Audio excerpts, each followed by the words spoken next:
Okay, so welcome to Objective 3, where we're going to be using Cramer's rule to solve a 2x2 or a 3x3 system of equations. And so here is, in that last picture there, on a Yu-Gi-Oh card? I don't know, I never played it. Maybe some of you guys did. And there's Cramer. He's the one who came up with this rule.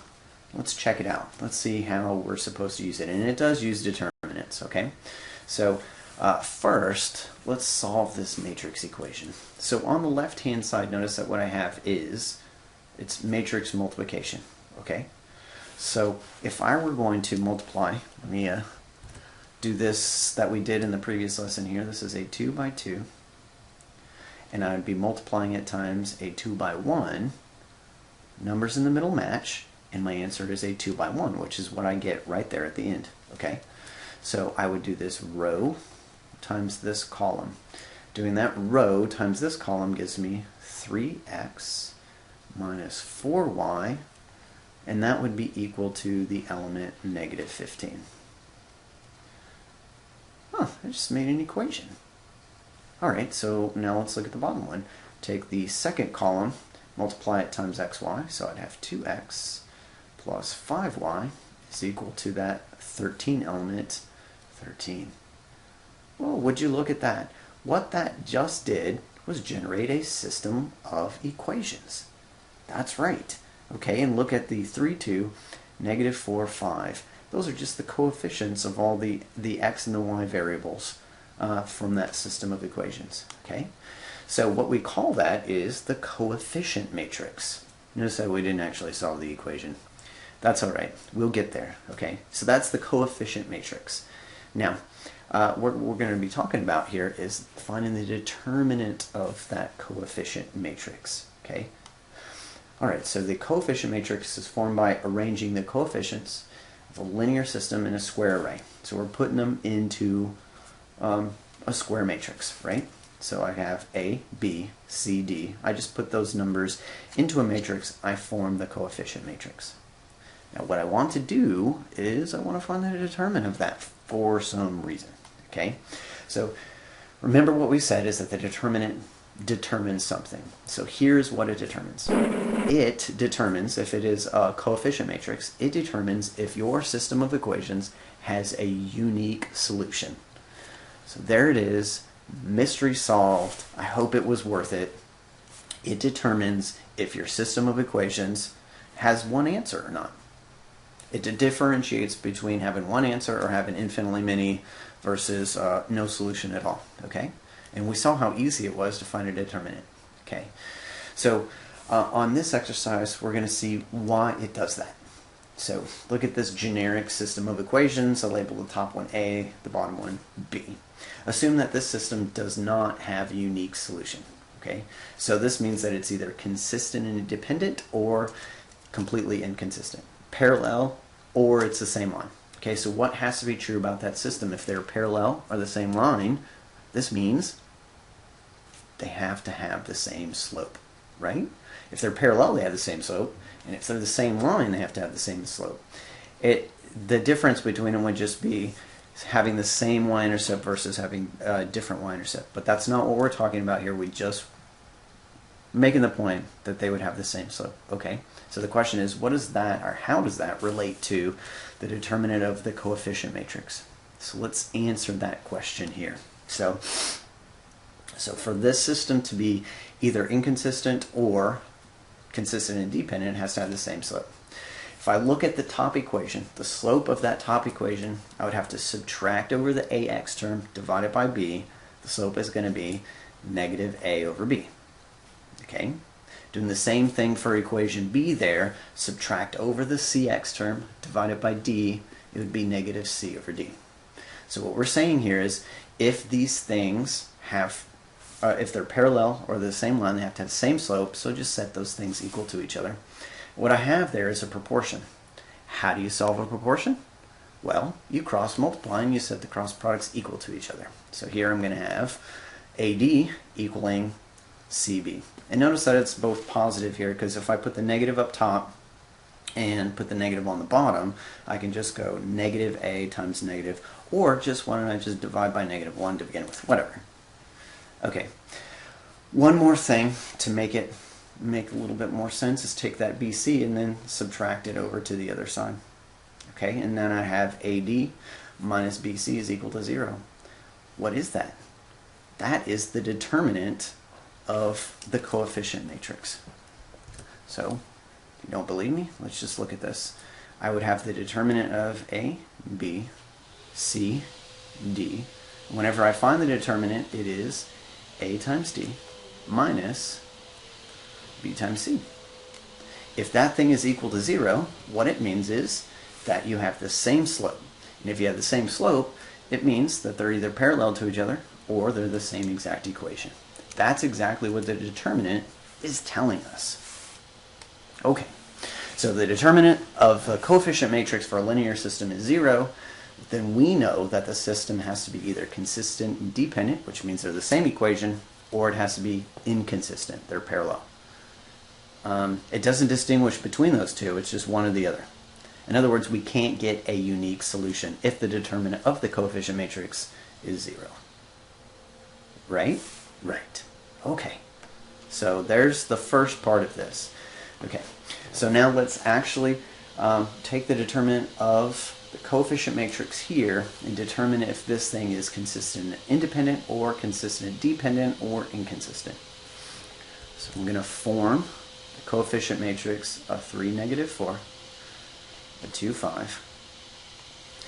Find the determinant. Here I've got 15 minus a -8. Chop, chop, that's equal to 23. My determinant is 23. It is not 0, therefore this must be a consistent and independent system, which means that I can find one point intersection. That's exactly what it means. Okay? That's a pretty handy piece of information. So now let's actually talk about Cramer's rule. There, another picture of Cramer. And Cramer tells us that we can use determinants, like we just did there on the previous exercise, to actually solve a system of equations. There's no substitution, there's no elimination, it's just determinants. And we know how easy it is to find determinants. Now, he did this without the concept of matrices. Just look at the year of this, 1750s-ish. And if you're paying attention to the last lesson, Arthur Cayley came up with matrices about 100 years after this. So he was doing all this stuff with no matrices. Okay, so here's Cramer's rule. Here's my, right there in the middle here, is my system of equations. AX plus BY equals E, CX plus DY equals F. If the determinant of that coefficient matrix, which we're calling A again, is not equal to 0, then the system has one solution, and here's the X value and here's the Y value. So let's look, let's dissect this and see what's going on. Up top on the X, we have a determinant. How is that determinant formed? Just take a look at it. Look at the original set of equations. How is that determinant formed? EF. EF comes from the constant terms over there, right? Comes from these constant terms that go right there. BD is just the coefficients of the Y, right? Look at the Y, the determinant that's on top. AC, that's where the X's coefficients are, and then EF, that's where the constants. Okay? So, what you do here, help you remember how to use Cramer's rule. If you're looking for the X's, then you're going to take out the coefficients of the X's and replace them with the constant terms. I'm looking for X, so I take the X's coefficients out and stick E and F in its place. Okay? If I'm looking for the Y, I'm going to take the coefficients out for the Y, that's the E, what would it be, the B and the D, and I'm going to replace them with the E and the F, the two constants. Okay? So let's actually use this to solve a system of equations. And notice that the determinant at the bottom is 0. Our determinant of A, that's the coefficient matrix, has to be on the bottom, and we can't divide by 0, so here's another reason why the determinant of that matrix can't be 0. If it was, I'd be dividing by 0. It means I can't get a solution. Okay, so let's solve this system using Cramer's rule. We already saw that the determinant of A, that's the coefficient matrix, was 23. Okay, so if I'm going to find the x value, up top on the fraction, I'm going to find a determinant of, I'm going to take the x's out and replace them with the constants over here. Negative 15, 13, and then put the y coefficients, negative 4, 5. This whole thing is going to be divided by 23. Okay, so now up top I have a negative 75 minus a negative 52. Negative makes it positive 52, all over 23. Okay, up top that is a negative 23 divided by positive 23 is negative 1. There's the x value. Okay, let's do the same thing for the y values. Y is equal to coefficient matrix of the top. I take out the y's and I replace them with the constants. So the x's stay where they're supposed to be. Whoops. I got a 3 and a 2. Take out the negative 4 and 5, replace it with negative 15, 13. Still dividing that by 23. Okay. So up top on this fraction I have 3 times 13 is 39. Maybe you hear the vacuum cleaner in the background. And then minus, and up top I have a negative 30. So plus 30 over 23. Up top that is 69 divided by 23.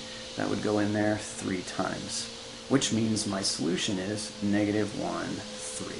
We just solved this system of equations. We didn't use substitution, didn't use elimination, we used Cramer's rule. Alright, so why don't you give it a try on this exercise 12. Solve the system using Cramer's rule. Let's see if you did this one right. Okay, so the first thing, of course, you have to do is find the determinant of the coefficient matrix, and that turns out to be 13. Okay, I need that number. 13 tells me, of course, that this has a unique solution, and that's good because we're going to divide each of the fractions by 13. Okay, if I got 0 right there, then I would stop. I would know it's either no solution or infinitely many solutions. Okay, then to get my x value, the coefficient matrix on top, but I take out the x's and I replace it with the constants 2, negative 8. Find the determinant of that, divided by 3, I get 4. For the y's, I take the coefficient matrix up top, but this time I take out the y's and replace it with the constants. Find the determinant of that, divided by 13, I get negative 2. So there's my unique solution at 4, negative 2. If you're interested, there will be right below here an optional video on why this Cramer's rule actually works. So I'll actually prove it to you. And then in the next video, let's use Cramer's rule to solve a 3 by 3 system.